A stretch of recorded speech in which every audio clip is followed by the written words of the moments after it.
So the first thing we're going to do is we lined our small pan right here with the plastic wrap. So all I did was push it down into there. Then the next thing we need to do is bloom our gelatin. So when we're blooming gelatin, everything is going to be labeled, but this particular one, this is the gelatin here, and it's going to go in the custard cup. And if you can see, in the custard cup I have a teaspoon and a half of water, because that's going to be how much we're cutting the recipe in half. Okay, so you're going to take and sprinkle the gelatin over top of the water all the way across, and nice and, yeah, spread it out as much as you can. Perfect. Yep. Okay. And you want to really spread it out over top of that container of water so that it gets a nice coverage. Okay, so then the next thing that you're going to do is you're going to add the cheese, milk powder, salt, and cream of tartar to the food processor. Now, we haven't used a food processor in here before, and if you don't have one at home, it's not a big deal. This is what a food processor looks like here. Okay, it has a very, very sharp blade on the inside. It has a lid that has a locking mechanism that will lock in the back in order to make it go. So you really have to push it over in order to get it to lock in. Okay, anytime that you're reaching into the container, we're going to make sure that the plug is unlocked. All right, so now what we're going to do is we're going to add our cheese, the whole milk powder, which is this. It's a dry product. So we're going to add the cheese to the processor. You're going to add the dry milk to the food processor.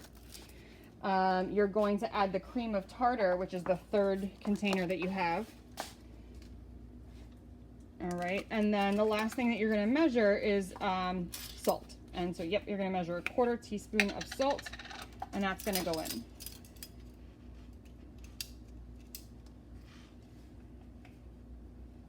Perfect.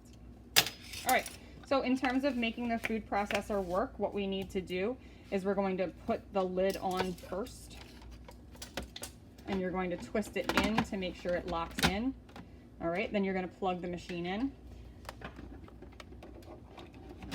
Okay, and when you plug the machine in, obviously we check to make sure that the on button is not pushed down. This has an on and an off pulse, so I'll explain in just a second what that means. As our recipe says, we are going to hold down the pulse button for 1 second, then release. Repeat until ingredients are combined, about 3 1-second pulses, okay?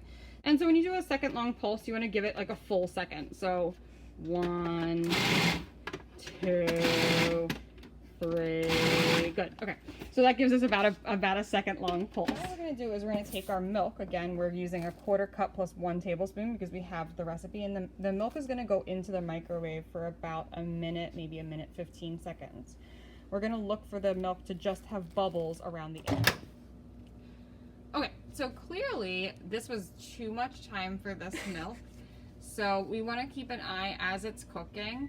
It's kind of the same idea as popcorn. You never want to take your eyes off of milk. This is called boiling over, but it happened in the microwave. You can see we have nice little bubbles going. This is exactly what we're looking for as far as the amount of bubble we want to have happening. All right, so now we're going to use a spoon to carefully scrape the softened gelatin into the measuring cup and stir gelatin and stir until gelatin is dissolved. So if we take a look at our gelatin, we can see that it has bloomed, and we're going to take and we're going to add that to the warmed milk that we have.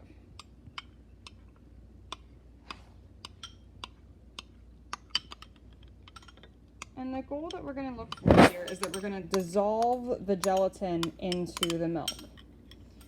So the reason we're using gelatin is because we need to thicken the processed milk mixture. So when we talk about eating processed cheese, it's not necessarily a bad thing. You can use that spoon just to stir it right in. So processed means we've done something to it or we've added something to it. So essentially, we're creating an emulsion with our the process of the food processor working. We're also using a gelatin, which is a heavy-duty thickening agent, in order to set it into a certain shape, and it will stay that shape no matter what. dissolved, we're going to move back to the food processor in order to pour it into the food processor while it's running. With the processor running, we're going to slowly pour the warm milk mixture through the feed tube until the cheese mixture is smooth, about a minute. What you're looking for is to have it be all a homogeneous mixture and all one cover. Okay, so let's take a look at this happening. Slowly pour the milk down the feed tube.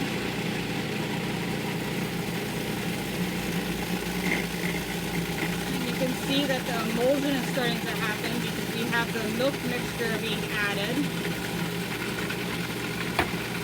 And then we're going to let it continue to mix up,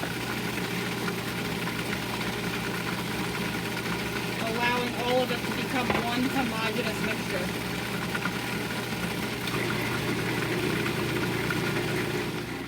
Lid off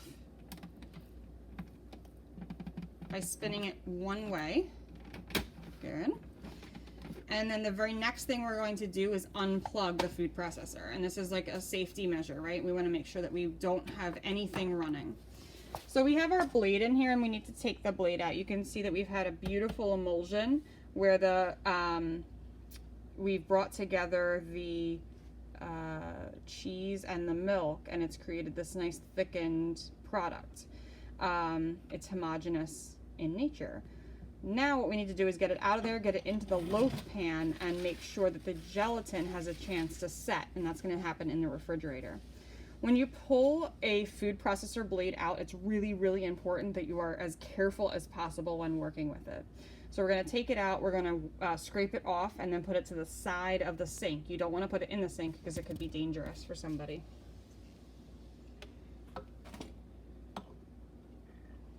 So we're going to use a rubber spatula to scrape that off.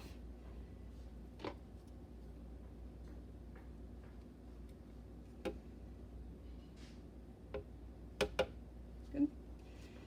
And then we're going to turn the bowl and take it completely off. And then directly over the pan, what we're going to do is we're going to scrape it right into the pan, into the loaf pan, so that we have an easier time getting it nice and evenly dispersed into the pan. Good. Okay, and we'll scrape all of that in there and get it into either a butter knife or an offset spatula if you're in class. We're going to spread out the American cheese in the container so we get an absolutely even product, okay? The important part is here, we need a parallel amount throughout the whole container so that when you go to cut slices of it, each slice is the exact same size. Once you have the American cheese in the container, what you're going to do is take and fold the plastic wrap up and over each side. And the goal here is going to be to get it to be nice and smooth on top of the cheese, so that there's no air space between the cheese and the plastic wrap, and it's completely smooth on top. So we want to allow for that plastic wrap to fall gently on top of the cheese and really smooth it out as much as possible. And we don't want to leave any finger holes in the cheese here. And then we'll take the other side of it and do the exact same thing, being careful not to crease too much. All right, so then our last thing is going to be to mummy wrap the plastic wrap. Remember, we're going to pull all the way out to the countertop so you have a lot of plastic to work with. Place the container in the center. Wrap it up and over top. And you want to make sure it's flat on the top so that way nothing's going to dent the top of it. You'll cut the plastic wrap off and then wrap it all the way around. You can label with your name at this point, or your group number, depending on the directions given during your class period. And pickup will be at the end of the day. If you are at home and doing this, you need to wait at least 3 hours for that gelatin to set before you try and cut it, okay?